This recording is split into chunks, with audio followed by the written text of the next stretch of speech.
वो कर रहा हूँ, स्टार्ट कर रहा हूँ। अ, जो आपको नोट्स भेजे थे ना, वहीं से स्टार्ट कर रहे हैं हम।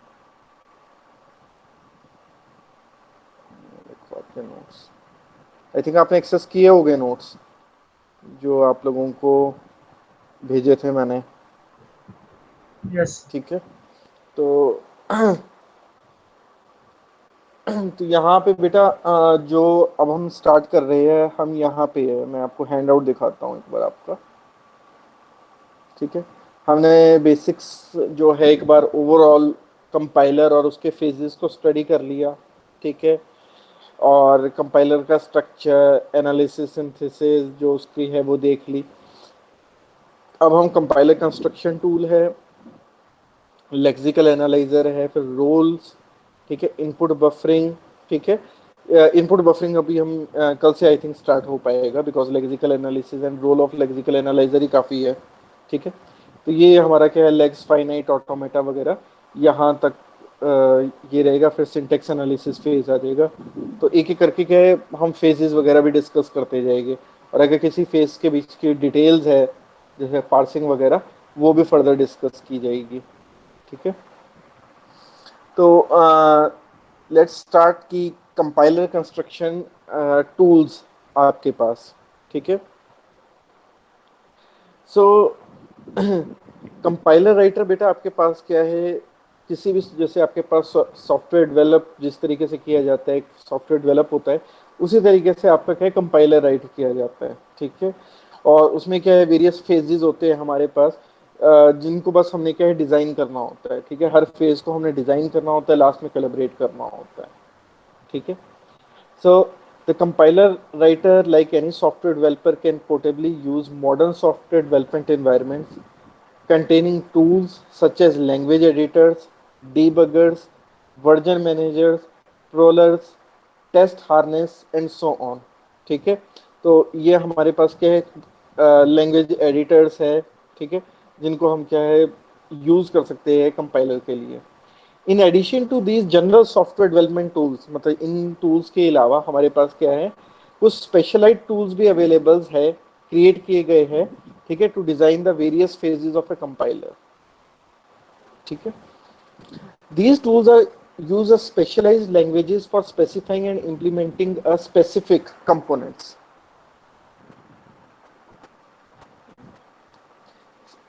स्पेलिंग गलत हो गई आपकी।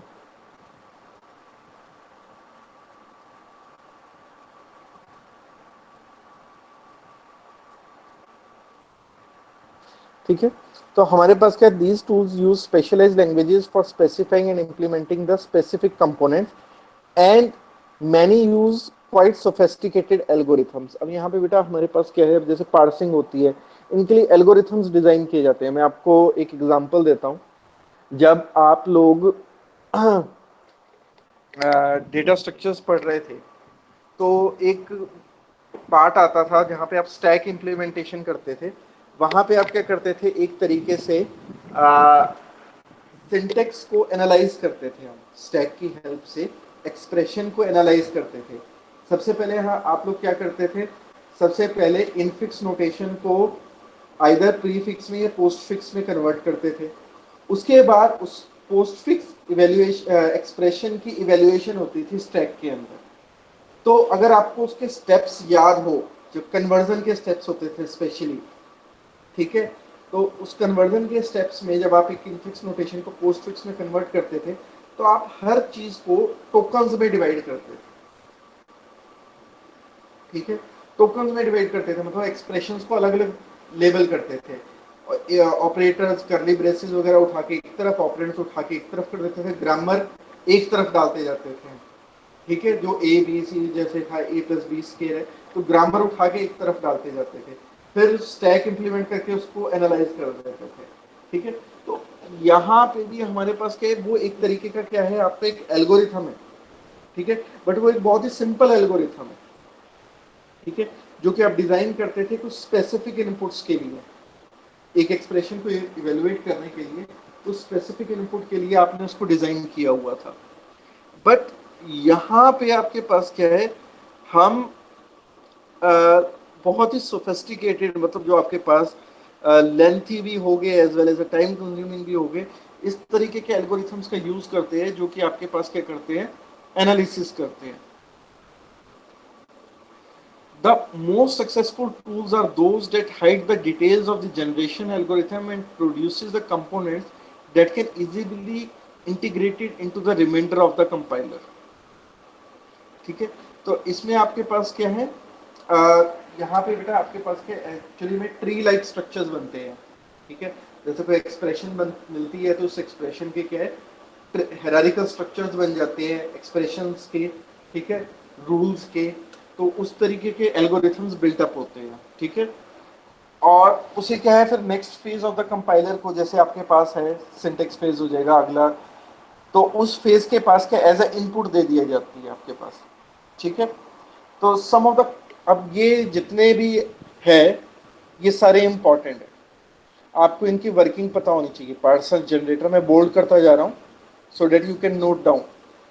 ठीक है, साथ साथ में आप नोट करते रहिए इस चीज को, ये इंपॉर्टेंट पॉइंट्स है अगेन।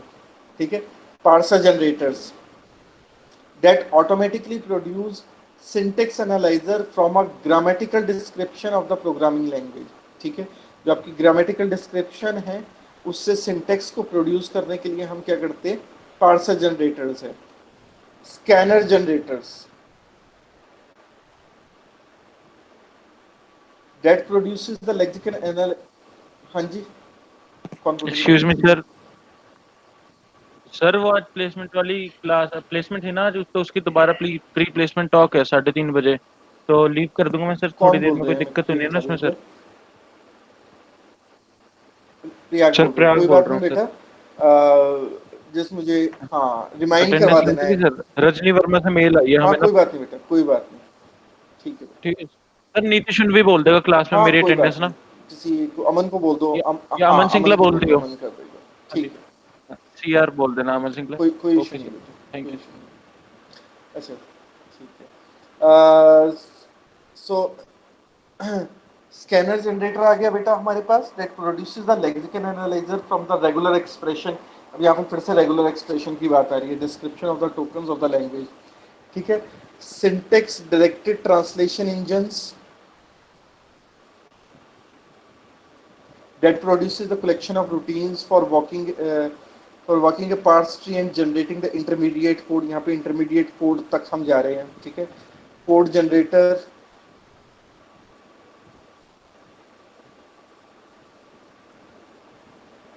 इन सब की डेफिनेशन मतलब इन सब की वर्किंग आपको पता होनी चाहिए। ठीक है, इन सारे टूल्स की data flow analysis engine and compiler construction tool kit, one mod है इसके बाद। तो हमारे पास क्या है बेटा, code generator, code generator generates that produce a code generator from a collection of rules for translating each operation of the intermediate language into the machine language for a target machine।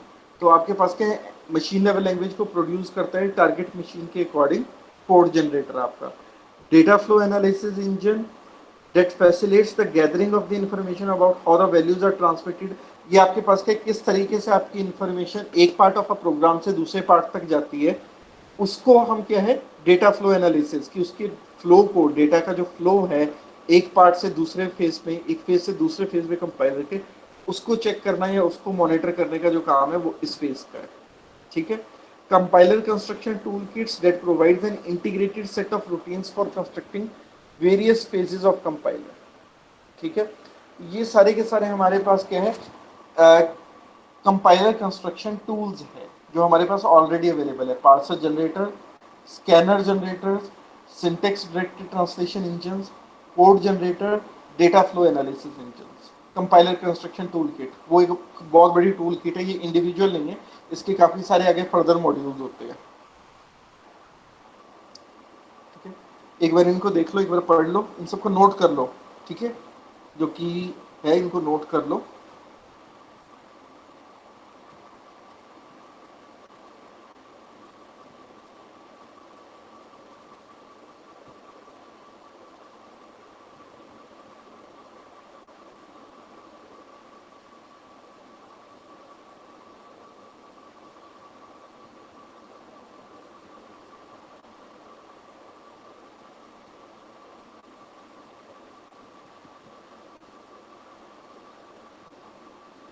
तो आगे देखते हैं बेटा।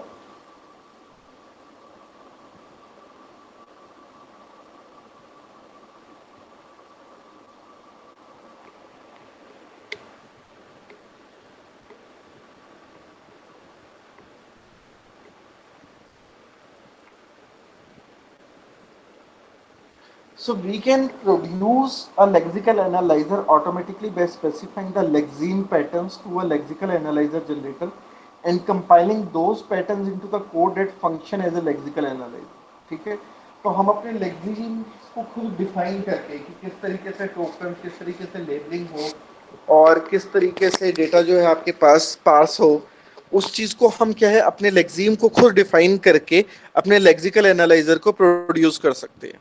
ठीक है, आगे हम कुछ इस तरीके के एग्जांपल्स और न्यूमेरिकल टाइप्स देखेंगे जहां पे जो लेक्सिम है वो स्पेसिफाई किया होगा कि how to produce a lexeme from a code. जो आपका एक्सप्रेशन है उसमें से लेक्सिम कैसे जनरेट किया जा सकता है, तो लेक्सिम के रूल्स कैसे प्री डिफाइन किए जा सकते हैं, उनको चेंज करके हम क्या है किस तरीके से जो कोड जनरेशन है उसको चेंज कर सकते हैं।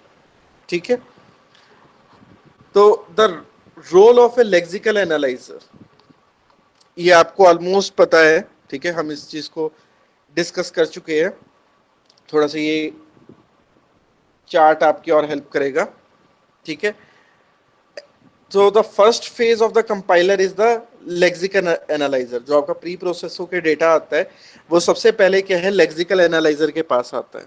ठीक है, the main task of a lexical analyser is to read the input characters of the source program. सबसे पहले जो आपके इनपुट कैरेक्टर्स है उनको रीड करना और उसके बाद लेक्सिम्स बनानी शुरू कर देनी and group them into the lexemes and produce as the output a sequence of a tokens for each lexeme in the source program. ठीक है, तो हमारे पास क्या है डिफरेंट एक्चुअली में क्या है आपके पास ग्रुप्स बनाए जा रहे हैं अलग अलग टोकन्स के, कैरेक्टर्स के, सिंटेक्स के, स्पेशल सिंटेक्स के। तो इस तरीके से क्या है आपके पास इनपुट ऑफ अ कैरेक्टर्स को एनालाइज करके उसकी अलग अलग लेबलिंग की जा रही है जिसमें टोकन, स्पेशल एक्सप्रेशंस, कैरेक्टर्स सब कुछ अलग अलग किए जा रहे हैं। ठीक है, the streams of tokens is sent to the parser for the syntax analysis. ठीक है, तो जो आपका सिंटेक्स पार्ट होगा सिंटेक्स एनालिसिस के लिए भेजा जाएगा to the parser. The stream of tokens is sent to the parser for the syntax analysis. It is common for the lexical analyzer to interact with the symbol table as well. ठीक है, when the lexical analyzer discovers a lexeme constituting an identifier, it needs to enter that lexeme into the symbol table. ठीक है, तो अब बेटा यहां पे क्या होता है आपके पास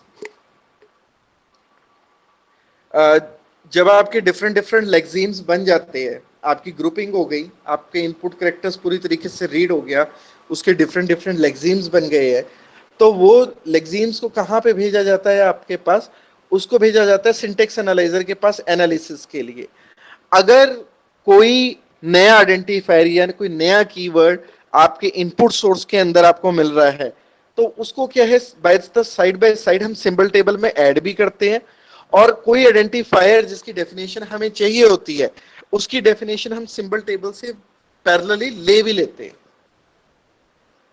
ठीक है, तो सिंबल टेबल के साथ टू वे काम चलता है आपके पास, उसको हम इंफॉर्मेशन दे भी रहे हैं, उसमें ऐड भी कर रहे हैं। ठीक है, और उससे क्या है अगर हमें किसी आइडेंटिफायर या किसी कीवर्ड की इंफॉर्मेशन चाहिए तो वो हम उससे इनपुट भी ले रहे हैं। ठीक है, commonly the interaction is implemented by having the parcel call the lexical analyser. ठीक है, यहां पे आपके पास नेक्स्ट टोकन कमांड होती है, इसको भी नोट कर लो, गेट नेक्स्ट टोकन कमांड। ठीक है, एक एक टोकन करके जैसे रीड कर रहे हैं ना, तो लेक्सिकल एनालाइजर क्या कर रहा है पार्सर के साथ इंटरेक्ट कर रहा है। लेक्सिकल ने अपने जितने भी टोकन्स थे वो पार्सर के पास भेजे, अब पार्सर उनको क्या कर रहा है एक एक करके एनालाइज कर रहा है सिंटेक्स को, तो वो क्या कर रहा है गेट नेक्स्ट टोकन जो है उसकी कमांड है जो उसके अंदर चल रही है।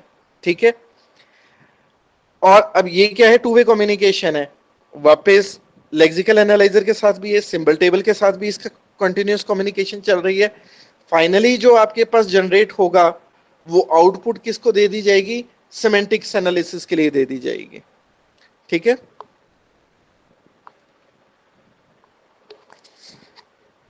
सो commonly the interaction is implemented by having the parser call the lexical analyzer.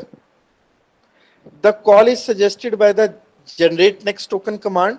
ठीक है, पार्सर कॉल कर रहा है लेक्सिकल एनालाइजर को, कमांड रिलीज कर रहा है, causes the lexical analyzer to read characters from the input unit until it can identify the next lexeme and produce for it the next tokens। ठीक है, तो पार्सर लेक्सिकल एनालाइजर को input लेने के लिए कमांड सेंड कर रहा है, वो इनपुट को एक्सेप्ट कर रहा है और लेक्सीम्स बना रहा है।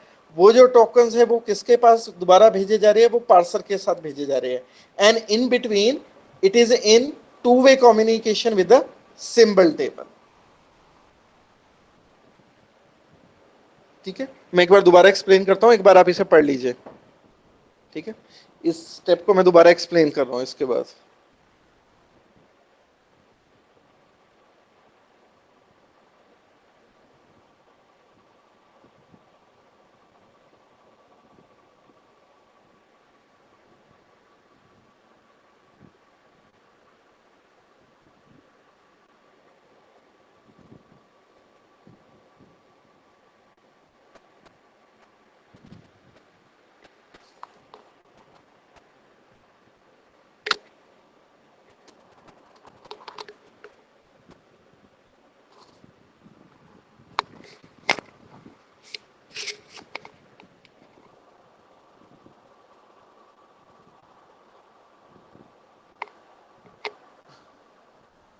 ये गेट नेक्स्ट टोकन कमांड का जो रोल है आपको क्लियर होना चाहिए। ठीक है, अब क्या हुआ बेटा, पार्सर ने लेक्सिकल एनालाइजर को कमांड रिलीज की, लेक्सिकल एनालाइजर ने क्या किया, जो सोर्स प्रोग्राम था वो एज ए इनपुट लिया, उसने लेक्सीम बनाने शुरू किए, टोकन्स बन गए, ये किसको दिए गए, ये वापस पार्सर को दिए गए और आगे सिमेंटिक एनालिसिस के लिए चले गए। इन बिटवीन जो सिंबल टेबल से इंफॉर्मेशन दोनों को चाहिए भी, कीवर्ड्स आइडेंटिफायर्स की, अगर कोई नया कीवर्ड या आइडेंटिफायर मिलता है तो वो सिंबल टेबल में फीड भी किया जा रहा है। ठीक है, तो इस तरीके से क्या है, ये वर्क चल रहा है हमारे पास इन दो पार्ट्स में। ठीक है, इसको चाहे खुद ही बना के रख लो, वैसे तो आपको मैंने ये नोट्स भेज दिए, उसमें ये है इमेज। ठीक है,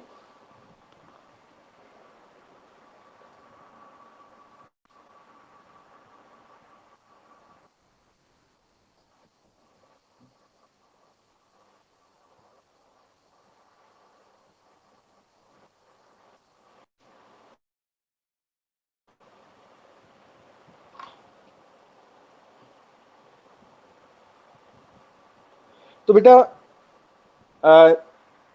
since the lexical analyzer is a part of a compiler that reads the source text, it may perform certain other tasks besides the identification of lexemes।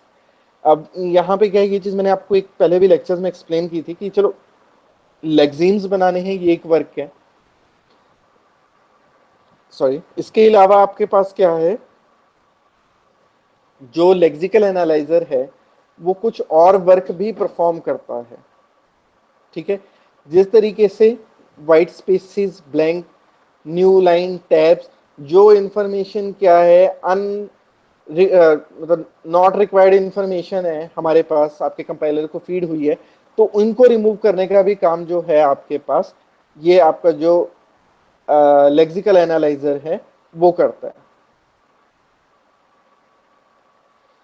अब बेटा इसके अलावा वन मोर टास्क जो लेक्सिकल एनालाइजर के साथ add होता है, error message को कोरिलेट करने का। ठीक है, so another task is correlating the error messages generated by the compiler with the source programme.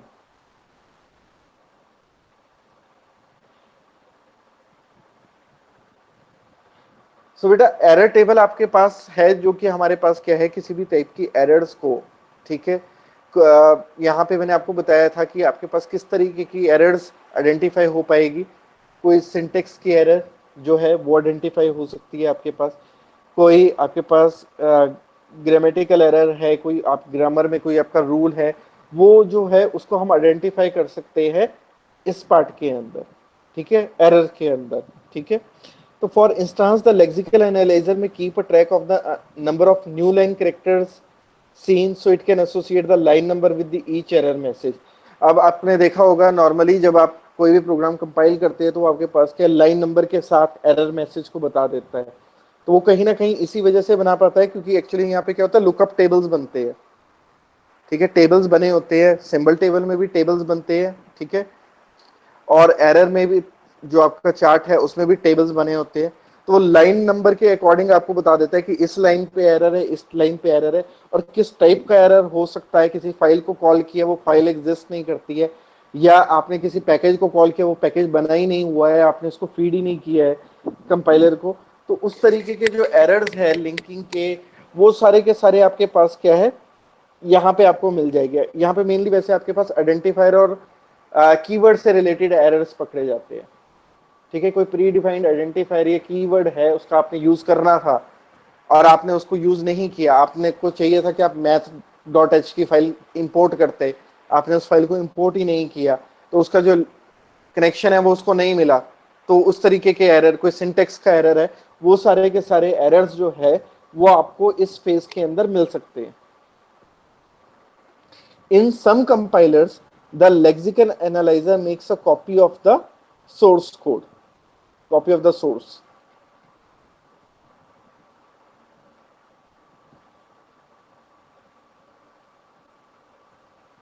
तो बेटा जब हम एक लेक्सिकल एनालिसिस या एक लेक्सिकल एनालाइजर को डिस्कस करते हैं तो हमारे पास क्या है, तीन मेन पार्ट्स होते हैं, तीन डिफरेंट टर्म्स है विच लुक्स जो एक जैसी साउंड करती है बट दे आर डिफरेंट, ठीक है। A token, a token is a pair of consisting of token names and optional attribute values. The token name is an abstract symbol representing a kind of a lexical unit, particular keyword, sequence of input characters denoting an identifier. The token names are the input symbols that the parser processes, ठीक है। We shall generally write the name of the tokens in boldface. We will often refer the token by its token name.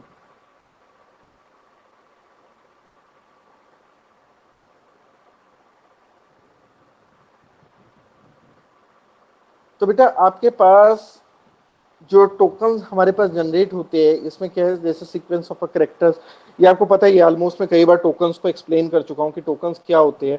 कुछ नहीं है, जो आपके lexical analyser है वो आपका जो लेक्सीम्स बना रहा है, लेबलिंग करके डिफरेंट लेबल्स बना रहा है, ठीक है, यू कैन से पैकेट्स बना के रख रहा है डिफरेंट डिफरेंट इनपुट जो आपकी सोर्स है, लैंग्वेज है उसके, वही आपके पास टोकन है। और यही टोकन आगे क्या है, प्रोसेसर पार्सर के पास चले जाते हैं फर्दर प्रोसेसिंग के लिए, यही चीज यहाँ पे लिखी है।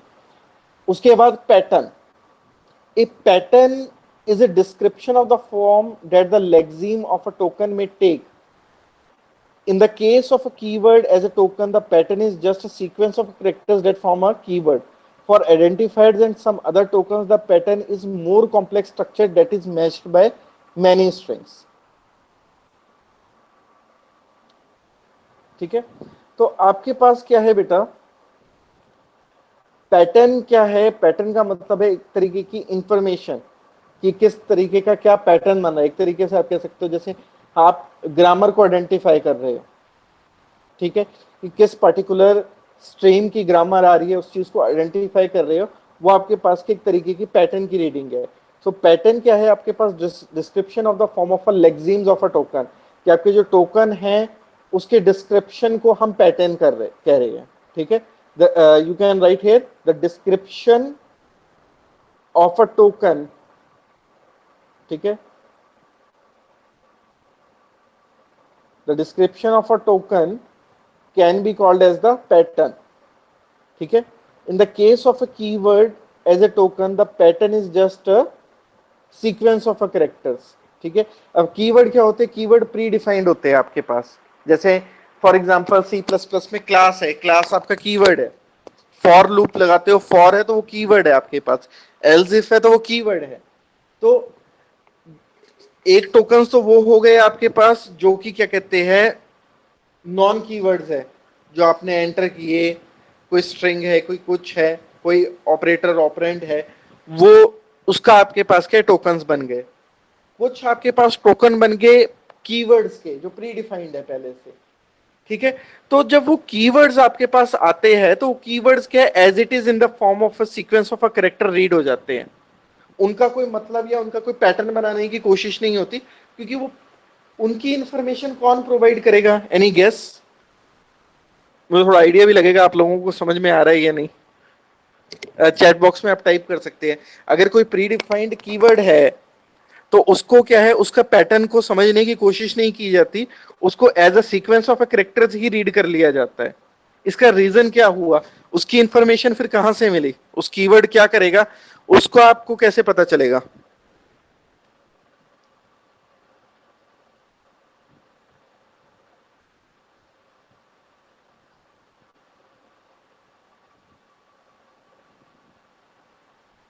हाँ, वेरी गुड अमन, वेरी गुड।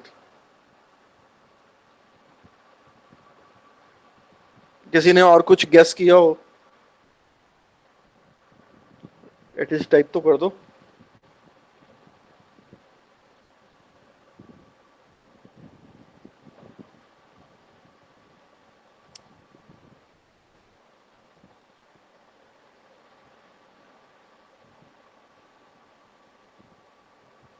ठीक है, सेम।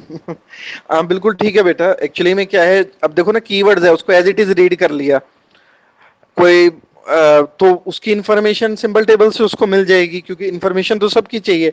बाकी जो समझ में नहीं आया है उसके पैटर्न को रीड करना पड़ेगा। ठीक है, जिसकी इंफॉर्मेशन नहीं मिली तो डेफिनेटली उसका मीनिंग आइडेंटिफाई करना पड़ेगा।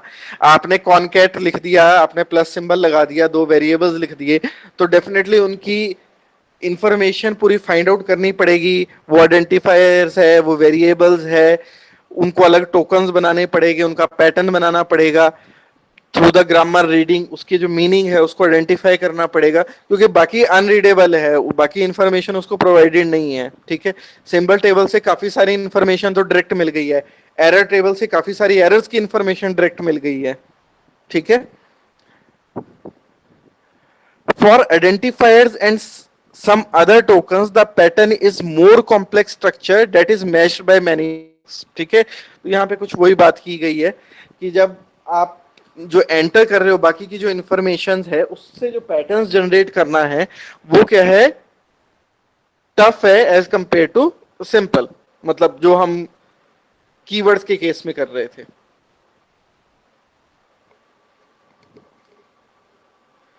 सो लेक्सीम, ठीक है, a lexeme is a sequence of characters in the source program that matches the pattern for a token and is identified by the lexical analyzer and is an instance of that token। ठीक है, तो अब किसी चीज को जैसे उसका जैसे एक लेक्सीम बन गया है तो उसका एक नाम रख दिया है। ठीक है, तो मुझे उस ग्रुप को कॉल करना है तो उसका क्या है, एक नाम रख दिया गया है, तो उसमें उस तरीके के टोकन्स पड़े हैं। ठीक है, तो वो एक तरीके का क्या है, ग्रुप का एक आइडेंटिफायर है, उस ग्रुप को हम उस नेम से आइडेंटिफाई कर सकते हैं। ठीक है, so a lexeme is a sequence of a character in the source program that matches the pattern for a token. और हम क्या है, उसको उसके नाम से क्या आइडेंटिफाई कर लेंगे कि ये वाला टोकन बन चुका है। ठीक है, एक बार इन तीनों को पढ़ लो। ये सब कुछ लेक्सिकल एनालिसिस फेज में हो रहा है। ठीक है, ये तीन क्या है, क्लोज टर्म्स है, एक दूसरे के काफी क्लोज टर्म्स है जो हम यूज करते हैं।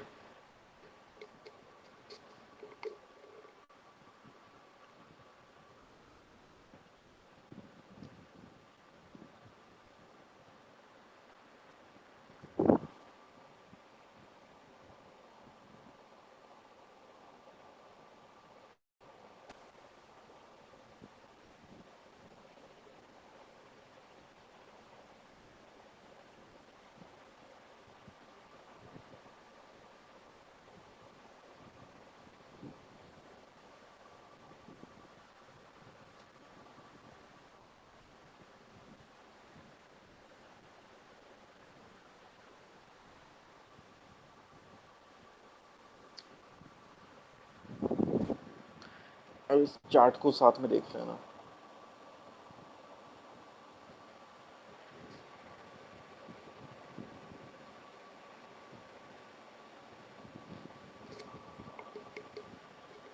ये जो बना, ये आपका टोकन आइडेंटिफायर एक तरीके का बन गया, उसका इनफॉर्मल डिस्क्रिप्शन, ठीक है, कौन सी इंफॉर्मेशन है उसके अंदर डंप की जाएगी, किस तरीके की इंफॉर्मेशन उस लेक्सीम के अंदर होगी, वो आ गया, ठीक है।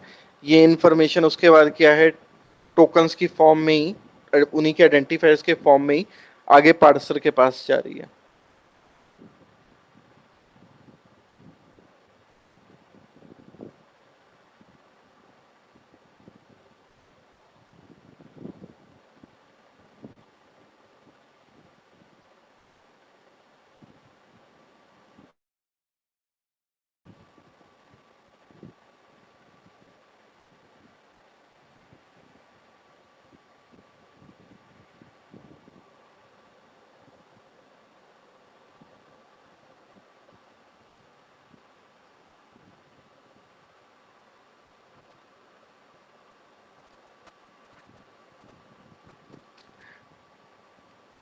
फर्स्ट वाले कॉलन को आप टोकन आइडेंटिफायर कंसीडर कर सकते हो जैसे, ठीक है।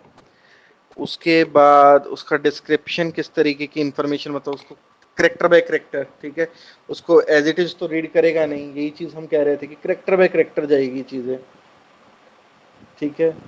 उसके बाद आपके पास हम कहाँ पे आ गए, उसके सैंपल लेक्सीम जो बनेगा, ठीक है, जिस तरीके का लेक्सीम या जिस तरीके का इंफॉर्मेशन का कंटेनर बना है आपके पास, आप कह सकते हो।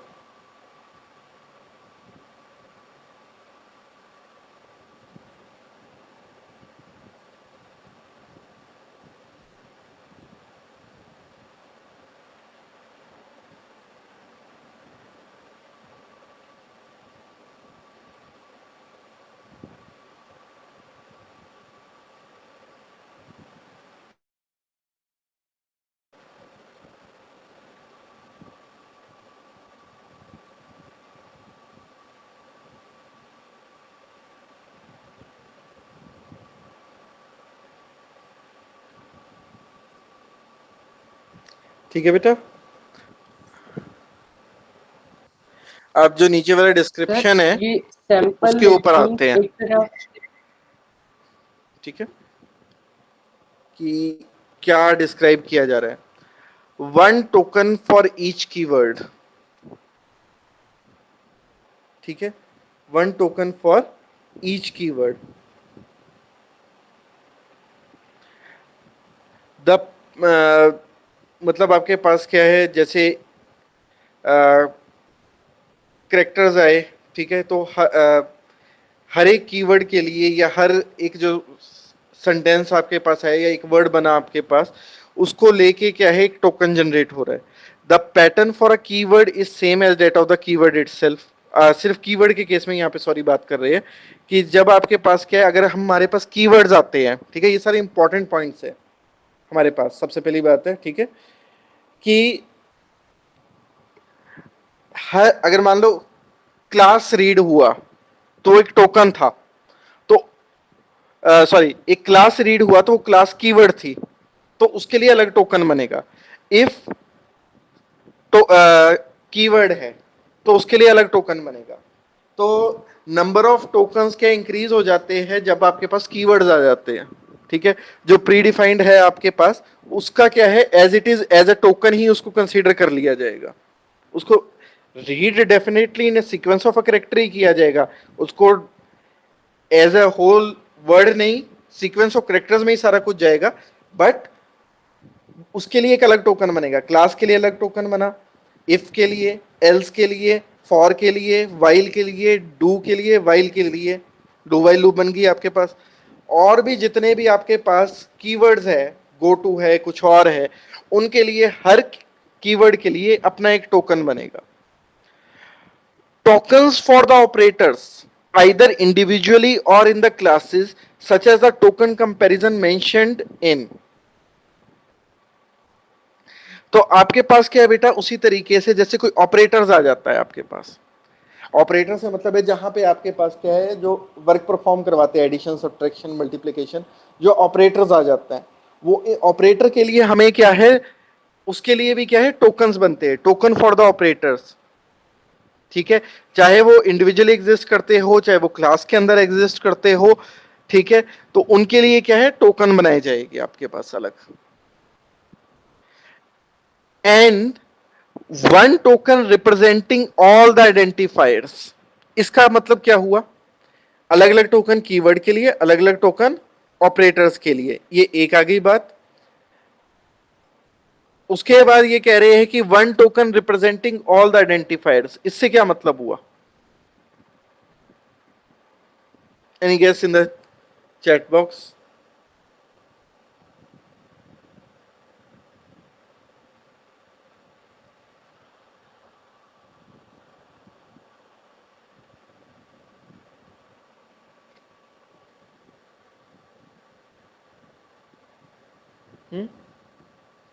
कुछ नहीं बेटा, मैं पूछ रहा हूं कि one token representing all identifiers, इसका क्या मतलब हुआ? कीवर्ड के लिए तो देखो उल्टा कर दिया है, कीवर्ड के लिए तो कह रहे कि हर कीवर्ड के लिए अलग टोकन बनाओ, one token for each keyword. ठीक है, तो इफ के लिए एल्स, एल्स के लिए अलग, ठीक है, और भी कुछ आता है तो उसके लिए फॉर, ये वो सबके लिए अलग, ऑपरेटर के लिए भी अलग। ऑपरेटर के लिए तो हमें समझ में भी आता है, अब ये जैसे less than, greater than, less than equal to, greater than equal to है, ऑपरेटर्स है आपके पास, इनके लिए क्या है, हर एक ऑपरेटर का अपना मतलब होता है, तो इसका टोकन भी अलग बनना चाहिए। उसके बाद कहते हैं कि one token representing all the identifiers, इसका क्या मतलब हुआ?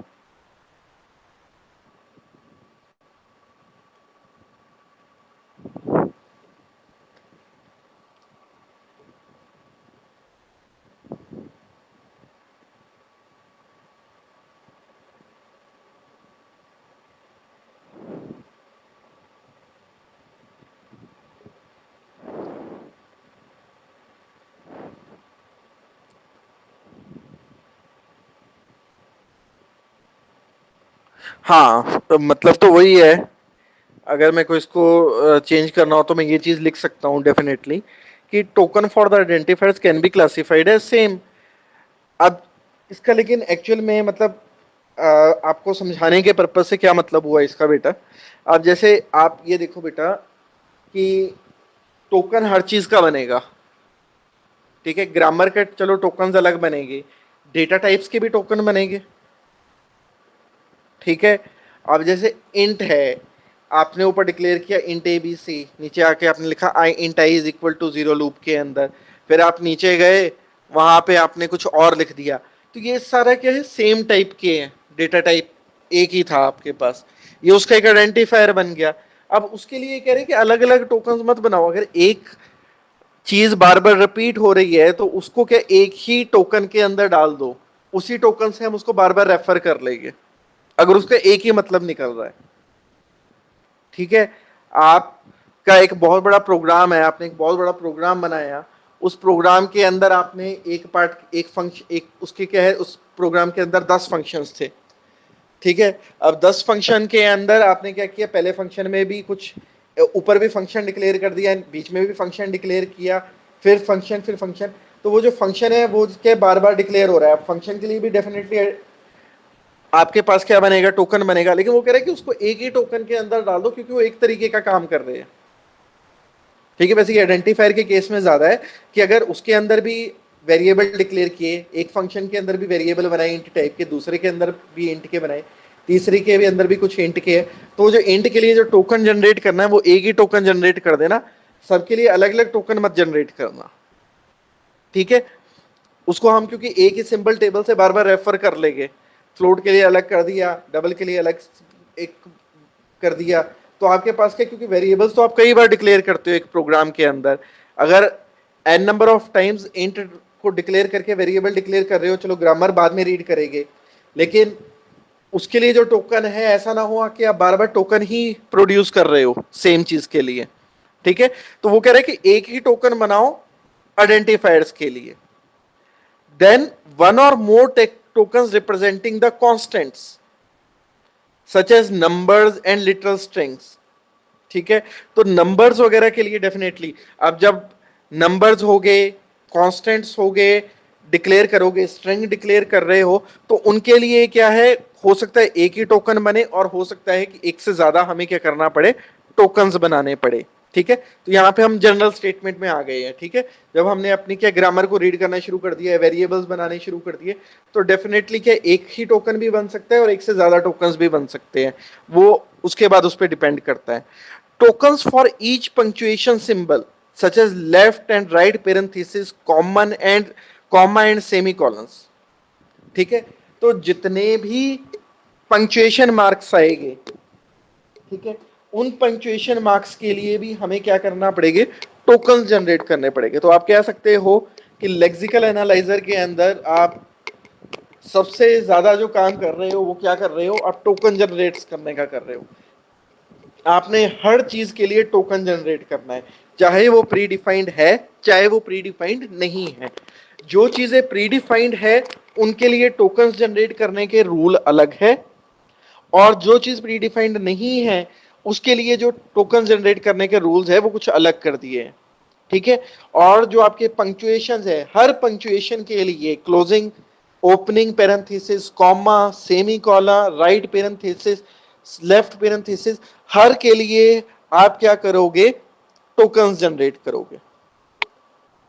ठीक है, तो ये कुछ रूल्स कह सकते हो आप टोकन जनरेशन के लिए।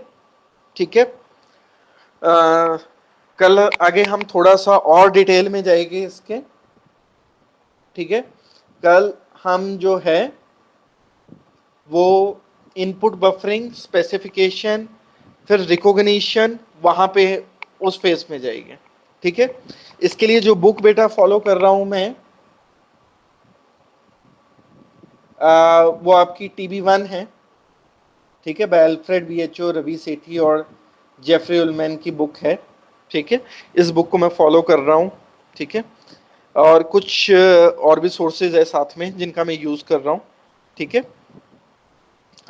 तो आई विल इवन शेयर आपके साथ। ठीक है, ये वाले नोट्स मैं आपके साथ शेयर कर चुका हूँ। ठीक है, अभी मैं एक बार अटेंडेंस ले रहा हूँ, फिर कल हम क्या है आगे कंटिन्यू करेंगे। ठीक है,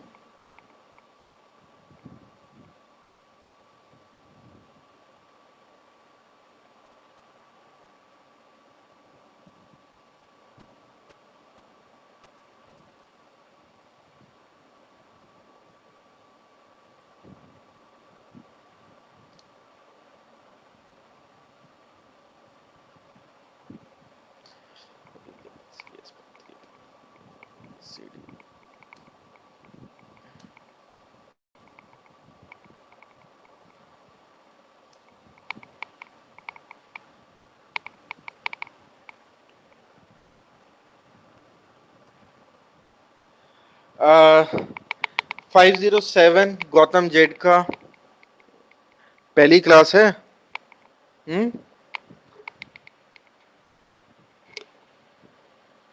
आयुष 1004, 1007 अभिनव,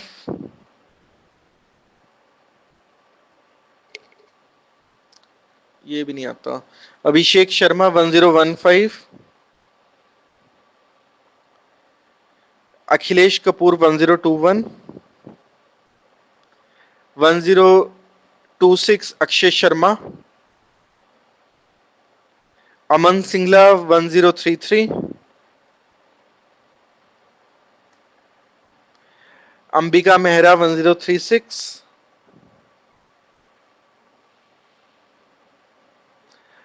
अंशुल अरोड़ा 1049,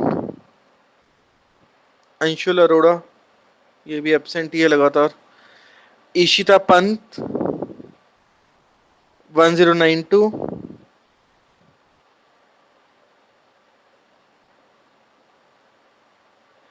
गुंजन 1102, 1113 हर्ष देवसीर, हिमांशु विरेक्या 1120, जितेश गर्ग 1132, जितेश,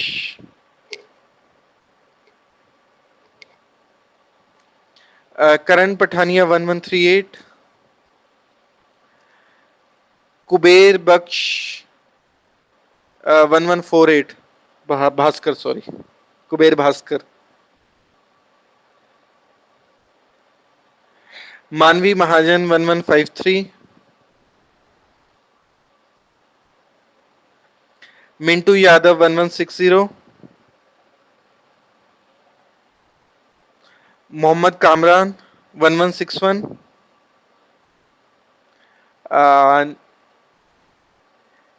1182 निखिल राज,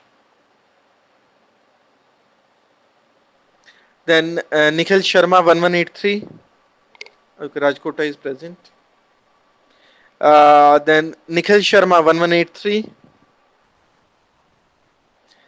Nimesh Raj 1185, Nitish Unvi 1188, Prasanta 1203,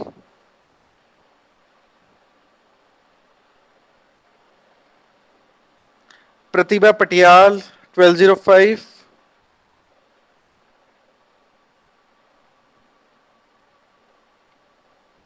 yes Nitish उन्वी मैंने मार्क कर लिया बेटा, प्रतिभा प्रयाग 1206, ओके ठीक है बेटा, राहुल 1219,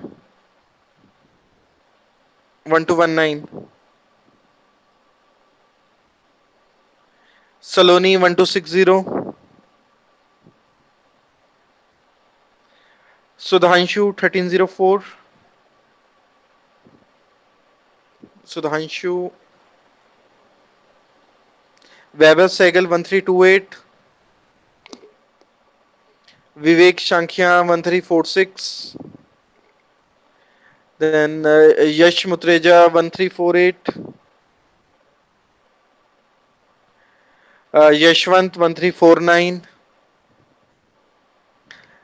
येंद्रा नारायण 1350, राघव 1354 राघव, सुधांशु 1375, दीपशिखा 1376,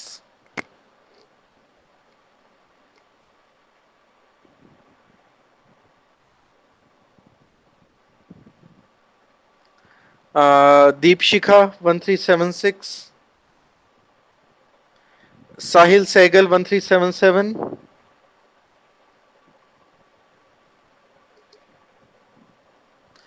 uh, 1390 सक्षम कहोल,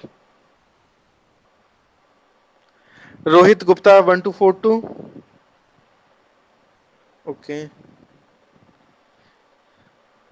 ओके ठीक है बेटा, थैंक यू, ठीक है, कल आगे डिस्कस करेंगे हम, ठीक है, चलो ओके बेटा, ओके सर, थैंक यू। हाँ बोलो, कौन बोल रहा है? Okay, Deep Shikha is present 1376, let me check,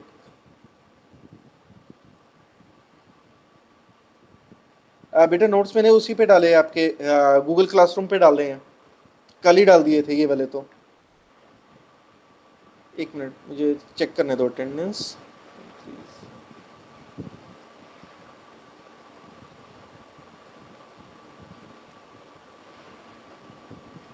ठीक है बेटा, ठीक है, चलो ठीक है बेटा, मुझे बताना अगर आपको एक्सेस करने में दिक्कत आ रही होगी, वी विल सी कोई अदर मेथड, ठीक है, आपको मेल कर दूं नोट्स या कुछ ऐसा, बट आई थिंक उसमें कोई प्रॉब्लम है नहीं, ठीक है।